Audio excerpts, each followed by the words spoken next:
Press the bell icon on YouTube and don't miss another update. The big question today is about the fallout of the strikes in Pakistan. The Indian Air Force struck, as we know, Tuesday very early in the morning in Balakot in Khyber Pakhtunkhwa. General Hasnain, to you first. What are the consequences of this? What is the significance? Jyoti, first of all, I think after the 14th of February, when the Pulwama episode took place, there was a tremendous amount of anger all over India. There was anger among all Indians, and something was expected, something had to be done to quell that anger. I think there were a range of options, and the option which the government finally chose appears to me to be the most appropriate option. Which is what? To strike at the heart of the terrorist camp. Deeper, different to 2016, not a surface-based strike, which was only 1.5 to 2 kilometers inside Pakistan-occupied Kashmir. 2016 strike is the Uri surgical strike in the wake of the Uri attack. It had to be a deeper one. It had to be against a more visible facility of the terrorists, in this case the Jaish. In 2016, it was a series of camps which were very, very close to the line of control. So the strategic effect and the optics perhaps were not sufficient, and the deniability to the Pakistanis was much higher at that time. This time the deniability is there, but in terms of only effectiveness. They have already acknowledged the fact that the strike did take place. Right. The issue is whether how long the Indian Air Force was in the Pakistani airspace and what the actual damage to the facility has been. Okay, we'll come to that, but Mr. Sabharwal, you've served in Pakistan for 4 years, and from 2009 to 13. Now, General Hasnain has said that this is different from the 2016 Uri strike, when the Indian Army went across the line of control into Pakistan-occupied Kashmir. Why is it different? You've struck in Balakot, but why is that important? No, I think it's important for two reasons. One, this is after a long time that we have used air power, and not only in POK, but we went to Pakistan proper. Balakot is in Khyber Pakhtunkhwa. So, you know, this is a very significant shift. Why is it significant? How does it matter to me as an Indian whether I strike in POK or whether I strike in Khyber Pakhtunkhwa? No, I think for a long time, when I was Deputy High Commissioner in the 90s in Pakistan, this area, Manshera area, has been the hub of terror activity, terror training camps and so on. Since the 90s? And, since the 90s. I mean, they have been operating there for a long time. This particular camp, from what we hear and we learn, was being used by Jaish-e-Mohammed to train their cadres who were launched into Kashmir on our side. The location was significant because it was close enough to the theater of operation, but it was outside POK. Okay. And they thought it was probably a line which we would not cross. No, but why is it significant? I just want to ask you that. What is the significance of this, General? You see, just remember that when the Air Force was probably given this task, they would have looked at a range of possible objectives. And I think one of the objectives was, for example, the Bahawalpur facility of the Jaish, which is in southern Punjab. This particular facility, which is in Khyber Pakhtunkhwa, and there were facilities all over Jammu and Kashmir, rather Pakistan-occupied Kashmir. Now, the choice was between them. I agree with Mr. Sabharwal when he says the optics of having gone past Pakistan-occupied Kashmir and gone right up to Khyber Pakhtunkhwa, which is again a part of Pakistan mainland, that is a psychological message that we have the will to strike not only in Pakistan-occupied Kashmir, but beyond that, to attain our objectives. And if I may say so, we hit a facility which was being used by a terror group which has been very prominent in perpetrating terror in Jammu and Kashmir for the last few years, Jaish-e-Mohammed. And I think that was also significant in choosing the target. And the fact that this facility was headed by Yusuf Azhar, who is the brother-in-law of Masood Azhar. Interesting that dynasty holds even in terrorist groups. Now, is there some sort of a vindication of that, because he was one of the hijackers of the IC-814 hijacking in 1999, 20 years ago? There is a whole history of Jaish-e-Mohammed's operations. So tell us a little bit about that. So, I mean, it started with the hijacking when Masood Azhar was released. Then he raised this terror group. Then he fell out in between with the Pakistani establishment when some Jaish-e-Mohammed cadres mounted personal attacks against Musharraf. Right. There were two attacks, weren't there? Yes, two attacks. Then they operated in Afghanistan.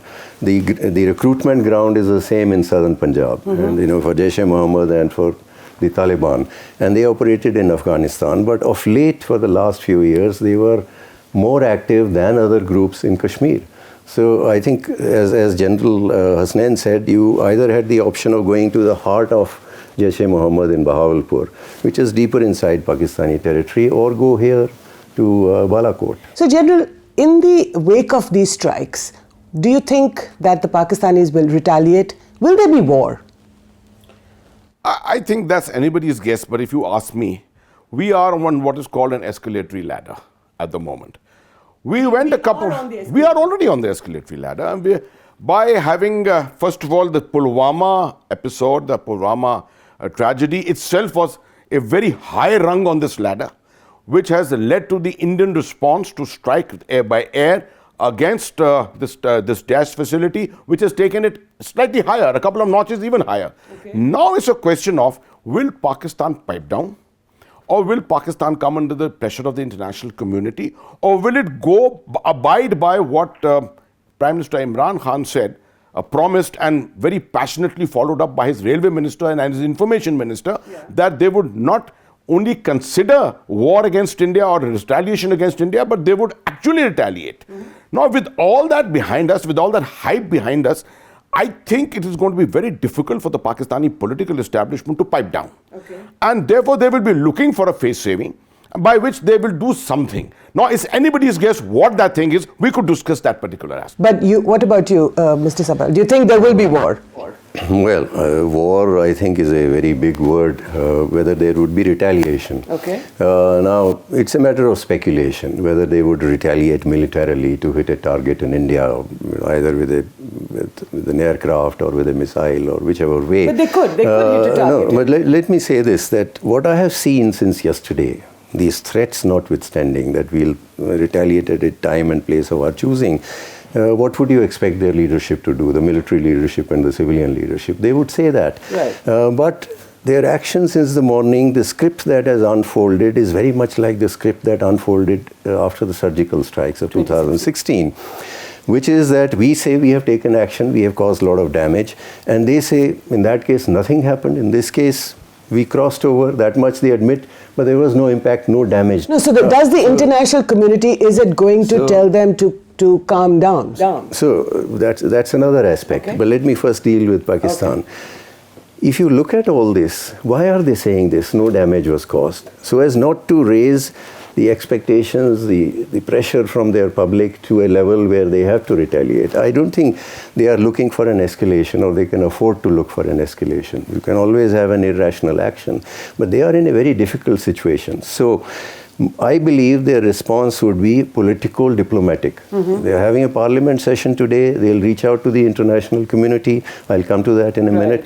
The third is what they have done frontally, which is to ramp up, firing and shelling on the line of control, which is an old norm. Okay. Now, when it comes to the international community, Just hold your thought. But actually, General Hasnain, you're differing from what Mr. Sabharwal is saying. You feel that we are on an escalatory ladder, that there could be retaliation, and then we could retaliate to that. But Mr. Sabharwal feels that this is much more of that they're explaining to their own people why they may not do something like that. Actually, we are saying the same thing. You are? Okay. We are actually saying the same thing in different words. Okay. What I was trying to allude to primarily was, and I think you need to, your viewers need to understand this. In the Indo-Pakistan context, most wargaming of the Indian Army itself will always tell you that the moment the Indian Air Force has crossed the international border or the line of control, it is considered an act of war. Okay. But so which means that we have conducted an act of war. That is what the perception in Pakistan will be. Okay. But we have softened it, we have diluted it by one simple action, and that is we have been proportional in our response. We have not gone for a military objective, we have not gone for any civilian targets, we have only gone for terrorist infrastructure. And that dilutes the overall effect of what I was speaking about. That also helps in the traction that we have achieved internationally with the international community, helps the international community to actually support us. Mm-hmm. And with keeping that in mind, the international community may actually actually come down on Pakistan with a considerable amount of pressure, considering the fact that Pakistan's economy is in doldrums. They are not, politically, they don't have that kind of say. If the Pakistani Air Force wanted, they could strike anywhere on the western border. In this context, when you are not already at a declared war, a one-off attack by either side is always possible. It can even be missiles. And what could India do in that case? In that case, India will have to look for a subsequent response and take it to the escalatory ladder higher up. It could be a partial mobilization. It could be even trans-LCA operations in only Pakistan, in only the Jammu and Kashmir portion. Right. I don't think this issue is going to go beyond the line of control onto the international border in any case. Okay, so short of war, which is what both you gentlemen are saying, that you're saying the same thing, short of war, Mr. Sabharwal, the diplomatic community, now the Ministry of External Affairs has gone full scale ahead, full speed ahead in talking to the world. Sushma Swaraj, the External Affairs Minister, is in China as we speak, telling the Russian and Chinese foreign ministers. Now, China's response, what do you make of it? China, and this is true of the entire international community. Let me first deal with that. This is part of normal diplomatic activity. Okay. Having done this, I believe Foreign Secretary's statement was very carefully crafted. It was to deny Pakistan the ground for retaliation, saying it was in self-defense. Right. And the fact that he did not say that Balakot was in Khyber Pakhtunkhwa, that came much later. That came. That it was in self-defense in response to credible intelligence. Right. Now, the international community, Pakistan will naturally, other than OIC, which has condemned our action. Yes. I haven't seen any adversary. significant? Not at all. Why Sushma Swaraj is going to the OIC in a few days? That's going to become a complicating factor now. The diplomatic fallout of these actions, do you think that India is going to suffer, that we will be reprimanded, we will be told to pipe down, talk to Pakistan? What do you think? I think you have already seen normal diplomatic activity by Ministry of External Affairs. Having taken this action, we are explaining it to the international community. You also saw Foreign Secretary's statement was very carefully crafted. Right. It sought to deny Pakistan the ground for retaliation by calling it an action in self-defense in response to credible intelligence. Yeah, but what the about international community, other than OIC, condemnation of our action, I haven't seen any other adverse reaction, nor do I expect to see. But the OIC could be difficult because Sushma Swaraj is going to the OIC in a few days. Because that's another complicating factor. You know, she's been invited, we've been invited as guest of honor. Not only this statement, but the statement that they issue after the meeting. What do they say on Kashmir? The communique. But that's a whole different discussion. Let's come back to the reaction of the international community. France has supported us. Australia has supported us. Yeah. The United States, I was seeing this morning, they have called it counter-terrorism action. But after having supported us, they are all calling for talks. Restraint. So they're calling for restraint, but they're also calling for talks. General Hasnain. That's, if I may complete, the Pakistanis will go to members of the international community. The response that they will get is restraint. Which is fine by us. China has already counseled restraint. China has already counseled restraint. China will not go beyond that. And if I may, it will be interesting for your viewers. When I was there, my influential, knowledgeable Pakistani friends used to tell me that China always tells us never to get into any big trouble with India. I see. The Chinese aim, as I can see it, is to keep Pakistan sufficiently strong so that it do not collapse under the weight of India's growing power. But they don't want any big crisis in which they have to get involved. So the Chinese are advising the Pakistanis. This is what I was told by my knowledgeable friends. That privately they would tell you this. Privately, obviously not in public. And so we must keep that at the back of our mind. The Chinese don't want any big trouble. So they have asked for self-restraint, fine by us. That's fascinating stuff, that the Chinese are advising the Pakistanis publicly on Tuesday after the strikes, but even privately. General Hasnain, Asif Ghafoor, the spokesperson of the Pakistan Army, Lieutenant General Asif Ghafoor, early in the morning yesterday at about 5:30ish, he tweeted that the Indian Air Force planes have crossed the line of control. Now, what happens today? The fact that he acknowledged that fighter planes had crossed the LOC, do you think that there will be some finger pointing inside the Pakistan Army? Obviously, if you remember the incident of 2011 when Osama bin Laden was taken out, by the American Special Forces. There was tremendous amount of finger pointing against the entire armed forces of Pakistan. At that time, Mr. Sharat Sabharwal was very much in Pakistan at that time, and they had to defend themselves to a great extent. But that was against the American Special Forces. Now here it is against the Indian Air Force. That hits them very hard, very deep down, and therefore the response, the egoistic response is much higher. But let me bring out one aspect of this here. I think the Indian way of declaring this particular surgical strike was amazing. I thought it was extremely well done. The fact that the Foreign Secretary came, there was no one from the Indian Air Force or the Indian Army to accompany him. There was nothing provocative which was spoken. The fact that the Foreign Secretary was very cryptic in his words, he did not take any questions. I think it was very crystal clear that India was just being very, very surgical in its entire approach. But the fact is, General Hasnain, that in the Pakistani media, they have said, and they've quoted this Reuters story, which says that there was nothing at all. We are claiming 300 bodies, but the Pakistanis are saying, including the Reuters story, which is saying that actually there was one man and he was sleeping and it was shrapnel that struck him and that's how he died. But there was absolutely nothing at all. I must bring out one thing in this. Okay. What the Indian Air Force has launched are not some wavered munitions of the 60s and the 70s. What they have launched are precision-guided munitions. Okay, but what 60 to 70 kilometers inside. No, damage assessment is a very scientific way of damage assessment, and I hope that the Indian Air Force is doing it. The Indian intelligence agencies are doing it. I'm sure the Americans have already got that area entirely under satellite surveillance at the moment. So something will come out of it. Just like in the case of the surgical strikes in 2016. There was no proof even then. That's right. We must produce this proof. It's very important to produce this proof. But at the same time, let me say, the effect is not so important. What is important is the fact that the act has been done. And the fact that the Indian Air Force was in Pakistani airspace for the claimed amount of time and that Pakistan could not respond. 1.5 minutes. That's all that the Indian Pakistan is saying 4 minutes. We are claiming 21 minutes. We are claiming 21 minutes. Somebody is saying 4 minutes. Pakistan is saying 4 minutes. It's all, all those details. One would go only by the authoritative statement made by the Foreign Secretary, in which he said a large number of terrorists were killed. No number has been put to it. It's only sources who are talking. I would believe that until there is something to the contrary. Okay. And I believe satellites are watching. There are capabilities today which can produce the picture of the facility before the attack and one after the attack if there is extensive damage. And that should tell us, that would be the proof that, But would you agree, would both of you agree that this was an avenging of the Pulwama attacks? Whichever way you call it, it's a very carefully crafted statement. We have said it in self-defense. That is the government's stated position.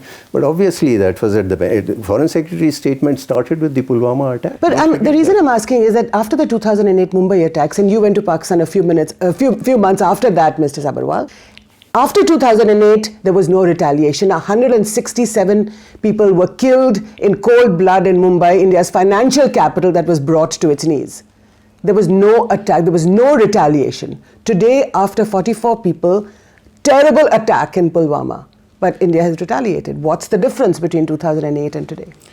2008, I think they adopted a different approach to pressurize Pakistan through the international community. But mind you, a large number of foreigners had died in that attack. 6 Americans and many others. And it was an attack outside Kashmir in India's commercial capital. Large number of persons had died. The scale was very different, and the pressure on Pakistan was very different. Don't forget that we got a statement out of them. They gave it to us, a dossier in July 2009, where they admitted it was Lashkar-e-Toiba in great detail, hatched a conspiracy, trained the terrorists, bought weapons, financed, launched them, everything was stated. It was only later on that they aborted the whole trial. So why did they do that? That's because the army by then was gaining in confidence and they were not willing to part with the evidence, which was mostly with them. And they systematically... So the 2008 Asad Zardari, he was president of Pakistan at the time. Yes. He gave India a dossier acknowledging and admitting... Lashkar-e-Toiba, it was called defunct Lashkar-e-Toiba to say that it's a banned organization. But it was very clear in that dossier that they were responsible for the Mumbai attacks. The response of the PPP government was very different then. At least the PPP government, not the army so much, was willing to investigate. What was the response? No, did they say that they were responsible for the Mumbai attacks? They never took responsibility. They said it was defunct Lashkar-e-Toiba, which hatched the conspiracy. No, not had a hand. Hatched the conspiracy, arranged financing, secured weapons, secured equipment, launched the terrorists. Obviously, the hidden hand of the army was not admitted, and there was one big flaw in the dossier that Hafiz Syed was not named in it. Right. Zakir Rahman Lakhvi and 6 others were named, but not Hafiz Syed. General Hasnain, PTI is just reporting that the Pakistan Air Force has violated the LOC in the Rajouri sector. Your comments? You see, as the days progress, Pakistan has to show something. Some optics have to be shown. And there will be violations which will take place. The easiest area where to do it is Pakistan-occupied Kashmir. From there, because they claim our portion of Kashmir, our side, which is with us at the moment, they claim it as their own. So this is the kind of messaging which they are doing by flying into our territory, going back. The agreement between India and Pakistan is that a fixed-wing aircraft can only fly at a distance of 10 kilometers from the line of control. A rotary wing aircraft can fly up to 1 kilometer from the line of control, and with permission can come up to the line of control with having given earlier warning. Right. Now, the moment you come anywhere near 10 kilometers closer to the line of control is considered a violation. So we are not very sure what is the nature of violation. Yeah, the news is still coming in, but you're saying that this is messaging and that's par for the course. Absolutely, it is very much. So let me just come back to you about the difference between the strike on Tuesday, the 2016 strike, and my earlier question to Mr. Sabharwal. After 2008, you were in the Kashmir Valley, you were in Baramulla at the time commanding the division. What is the difference? Okay. Firstly, let me give you an interesting aspect. And in 2008, after 26/11, I noticed as the GOC of the Baramulla division, immediate movement of Pakistani reserves from the mainland, coming, or rather from POK, coming into the areas in Chakoti, Muzaffarabad, Bagh, etc. They were filling them up.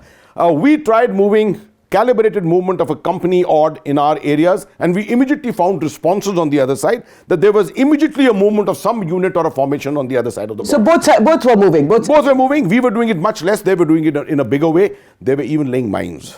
They were even laying mines in certain areas. So they were expecting something very big to happen. In 2008, it didn't happen. The reason for it. Number one, I think, first of all, social media, internet penetration in India was comparatively still very low. Yeah.